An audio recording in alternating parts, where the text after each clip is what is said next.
Sir Pawan Kalyan రీసెంట్‌గా ఇచ్చిన స్పీచ్‌లో కొంచెం వ్యతిరేకత ఉంది. కూటమి ప్రభుత్వానికి అన్నట్టుగా ఉంది అని జెప్పేసి చంద్రబాబు నాయుడు వార్నింగ్ ఇచ్చారు. ఇదంతా పంచాయతీ అంతా మోడీ దగ్గరికి వెళ్ళింది అని జెప్పేసి అంటున్నారు. అసలు ఏం జరిగింది సార్? అసలు పవన్ కళ్యాణ్‌కి అండ్ చంద్రబాబు నాయుడుకి వచ్చిన రైవల్వరీ ఏంటి? పవన్ కళ్యాణ్ మొన్న పిఠాపురంలో జనసేన ఆవిర్భావ దినోత్సవ సందర్భంగా మాట్లాడిన ఉపన్యాసం చంద్రబాబుకి తలనొప్పి తెచ్చిపెట్టి విధంగా ఉంది అనేది వినిపిస్తుంది. అందుకని చంద్రబాబు పవన్ కళ్యాణ్‌ని సీరియస్‌గా హెచ్చరించాడు. ఇలాంటి సున్నితమైన విషయాల మీద మాట్లాడేటప్పుడు నువ్వు మాతో డిస్కస్ చేసి మాట్లాడాలి. ఎందుకంటే అది నీ ఒక్కడి వ్యవహారం కాదు, కూటమికి సంబంధించిన వ్యవహారం. ఎందుకంటే పక్క రాష్ట్రం తమిళనాడులో ఎంత కలకలం లేపినాందో ఈ ఉపన్యాసం మనం చూసాం. ఎందుకంటే చంద్రబాబు పక్క రాష్ట్రాలతో ఆహ్, సా ఒక ఫ్రెండ్లీగా ఉండే వ్యవహారంలో ఉంటాడు. ఎందుకంటే తమిళనాడుకి ఆంధ్రప్రదేశ్ చాలా పెద్ద బార్డరే ఉంది. అనేక జిల్లాలు తమిళనాడుతో కలిసి ఉంటాయి. సో, తమిళనాడుతో గొడవ పెట్టుకోవడం అనేది అనవసరమైన విషయం. పైగా అది ఆంధ్రప్రదేశ్‌కి, తమిళనాడుకి సంబంధం లేని విషయం అది. అది కేంద్ర ప్రభుత్వంతో తమిళనాడు పోరాడుతా ఉంది. హుహు. దాన్ని లోకేష్ మర్యాదగా చెప్పాడు. ఇదే విషయాన్ని లోకేష్ ఏం చెప్పాడంటే, 3 భాషలు ఉంటే మంచిదే గదా! తప్పేముంది. తమిళ వాళ్ళు ఎందుకు దీన్ని ఎక్కువగా ఇది చేస్తున్నారు అన్నాడు. దాని మీద తమిళోళ్ళు కూడా పెద్ద వ్యతిరేకత చూపియలేదు లోకేష్ మీద. ఆయన కొంత మర్యాదగా, జాగ్రత్తగా మాట్లాడాడు. పవన్ కళ్యాణ్ అటు కాదు. కావాలని రెచ్చగొట్టే విధంగా తమిళోళ్ళని మాట్లాడాడు. పైగా తమిళియన్స్ ఉద్యమాన్ని హిపోక్రసీ అని కూడా అన్నాడు. తీవ్ర పదజాలం ఉపయోగించాడు పవన్ కళ్యాణ్. అంటే ఒక ప్లాన్డ్‌గా తమిళ ప్రజల్ని, తమిళ పార్టీల్ని రెచ్చగొట్టి తమిళనాడులో తను పాపులర్ అవ్వాలి అన్న ఒక స్ట్రాటజీ పవన్ కళ్యాణ్‌లో కనబడుతుంది. ఎందుకంటే ఆయన జాతీయ రాజకీయాల్లో యాక్టివ్ అవ్వాలన్న ఒక లాంగ్ టర్మ్ ప్లాన్ ఏదో పవన్ కళ్యాణ్‌కి ఉంది. ముఖ్యంగా నెక్స్ట్ ఇయర్ తమిళనాడు ఎన్నికలు వస్తున్నాయి కాబట్టి తమిళనాడులో పవన్ కళ్యాణ్‌ని బలంగా ఉపయోగించుకోవాలని బీజేపీ కూడా ప్లాన్ చేస్తుంది. ఆల్రెడీ మహారాష్ట్రలో పవన్ కళ్యాణ్ ఉపయోగించుకున్నారు. అందువల్ల పవన్ కళ్యాణ్ తమిళ రాజకీయాల్ని ప్రెజెంట్ ముఖ్యంగా డీఎంకే పాలిటిక్స్‌ని అటాక్ చేయడం ద్వారా తాను అక్కడ పాపులర్ అవ్వాలి. ఎందుకంటే తీవ్ర వ్యతిరేకత వస్తది. దానివల్ల తాను పాపులర్ అవ్వొచ్చనేది పవన్ కళ్యాణ్ ఒక ప్లాన్ ప్రకారం అయితే చేశాడు. ఓకే. అది ఒక అంశం.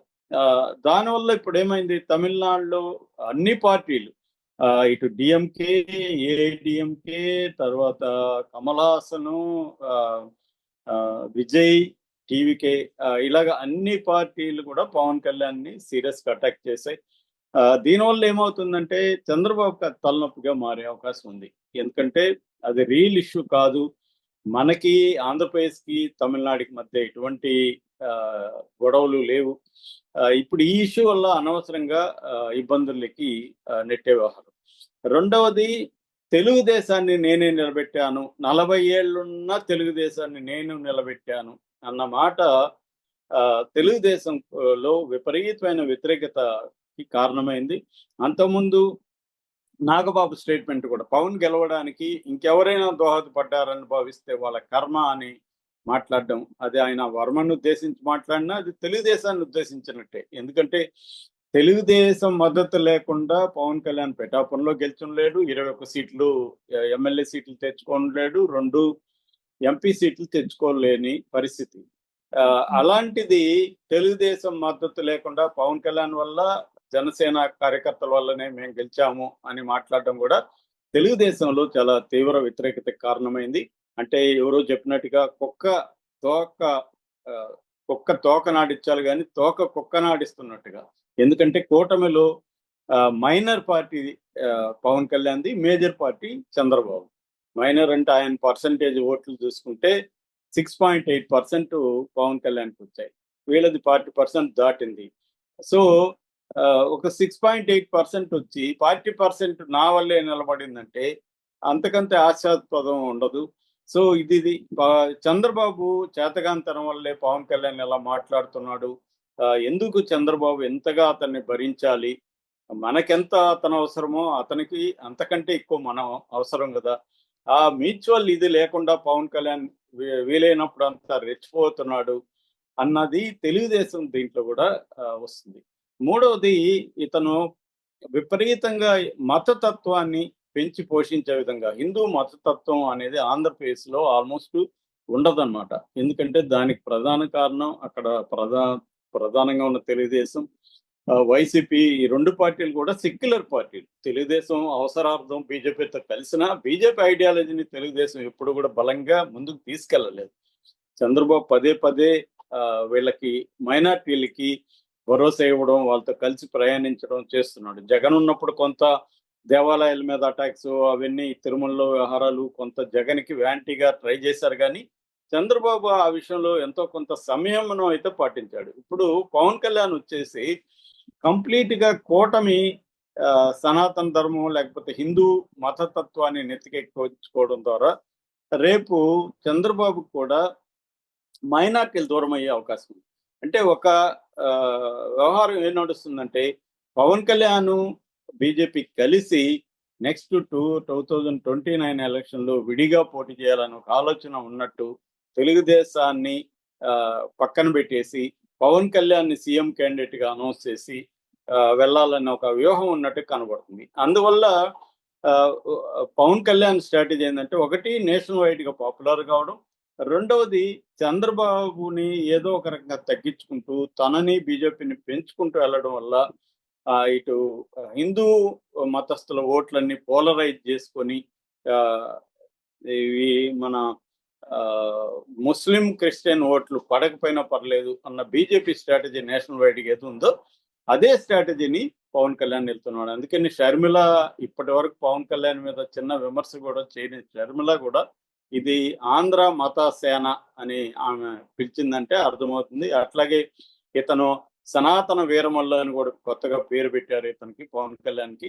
సో మామూలుగా ప్రజల్లో తీవ్ర వ్యతిరేకత వచ్చింది, పొలిటికల్ పార్టీల్లో తీవ్ర వ్యతిరేకత వచ్చింది పవన్ కళ్యాణ్కి. సోషల్ మీడియాలో కూడా పవన్ కళ్యాణ్కి రకరకాల ఆయన కాషాయం బట్టలు వేశారు, ఒక దాంట్లో చెగువేర పెట్టి ఇంకో దాంట్లో శూలం పెట్టి ఇలాగా ఇతను విచిత్రమైన కాంబినేషన్ అని చేశారు. అట్లాగే ఆయన గతంలో మాట్లాడిన విషయాలు కులం గురించి, భాష గురించి, మతం గురించి ఆయన గతంలో ఏం మాట్లాడాడు, ఇప్పుడేం మాట్లాడాడు పక్క పక్కన పెడితేనే అర్థమవుతుంది. ఆ పవన్ కళ్యాణ్ ఈ పవన్ కళ్యాణ్ వేరు వ్యక్తులేమో, ఇంత అపరిచితుడే సిగ్గుపడే అంత స్థాయిలో ఇతను మాట్లాడుతున్నాడు. ఫర్ ఎగ్జాంపుల్ ఒక దాంట్లో వాళ్ళ నాన్న మా నాన్నమ్మ ముట్టించిన దీపం దీనిలో సిగరెట్ ముట్టించుకొని వెళ్ళేవాడు, ఆయన దేవుణ్ణి నమ్మడు, కమ్యూనిస్ట్ అని చెప్పాడు. రెండో దాంట్లో ఏమో చిన్నప్పటి నుంచి మా నాన్న రామజపం నేర్పించాడు నాకు ఆరోగ్యం బాగాలేకపోతే కూడా మేము రామజపం చేశామని చెప్తున్నాడు. ఇలాగ అన్నిట్లో ఒక దాంట్లో ఏమో భాష మీరు తమిళోళ్ళని పొగుడుతున్నాడు. తమిళోళ్ళు చూడండి అందరూ ఒకటే ఈ భాషని వ్యతిరేకిస్తున్నారు, హిందూ ఇంపోజిషన్ని, వాళ్ళ నుంచి మనం నేర్చుకోవాలంటున్నాడు. ఇప్పుడేమో వాళ్ళది హిపోక్రసీ అంటున్నాడు. ఇలాగా అంటే ఒక మిగతా రాజకీయ నాయకులు కూడా సిగ్గుపడే విధంగా పవన్ కళ్యాణ్ అంటే రాజకీయాలు చేయాలంటే ఇలా చేయాలి, అసలు సిగ్గు శరం రోషం మానం ఏమి ఉండద్దు, నువ్వేమన్నా మాట్లాడేసే, ఎప్పుడేమన్నా మాట్లాడేసి, నీకు ఏది అవసరం అది మాట్లాడేసే అన్నట్టుగా పవన్ కళ్యాణ్ తయారయ్యాడు. నిజానికి ఆయన భిన్నమైన రాజకీయ నాయకుడు, మిగతా మెయిన్ స్ట్రీమ్ రాజకీయ నాయకులతో పోలిస్తే ఆయన డిఫరెంట్ అన్న దీన్ని బద్దలు కొట్టేశాడు పవన్ కళ్యాణ్ ఈ స్పీచ్తో. నేను కూడా అందరి రాజకీయాల కంటే ఘోరమైన వ్యక్తినే, నాకు అధికారమే పరమావధి, ఇంకే ఐడియాలజీ నాకు లేదు, నా ఐడియాలజీ అధికారమే అన్నది డిక్లేర్ చేసేసాడు. ఇది నిజానికి మంచిదే. పవన్ కళ్యాణ్ పట్ల భ్రమలు తొలగిపోవడం అనేది నేను ఎప్పటి నుంచో చెప్తున్నా. పవన్ కళ్యాణ్ అందరిలాగే రాజకీయ నాయకుడు, అతని గోల్ సీఎం కావడం. సీఎం కావడానికి ఏది అవసరమైతే అది చేస్తాడు అతను.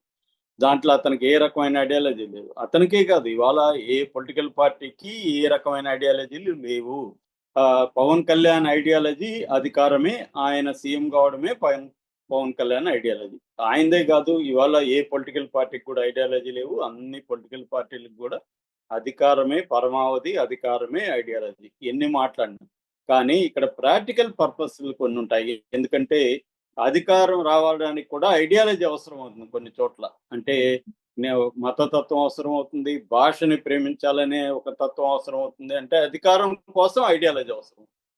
సో అలాంటప్పుడు చంద్రబాబుకి ఒక రకమైన ఐడియాలజీ అవసరం, పవన్ కళ్యాణ్కి ఇంకొక రకమైన ఐడియాలజీ అవసరం.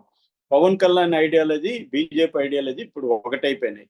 కానీ చంద్రబాబుకి ఎంతో కొంత సెక్యులర్ ఐడియాలజీ అవసరం. దీనివల్ల ఇప్పుడు వీళ్ళిద్దరి ఐడియాలజీల మధ్య క్లాష్ అనేది ఏర్పడుతూ ఉంది.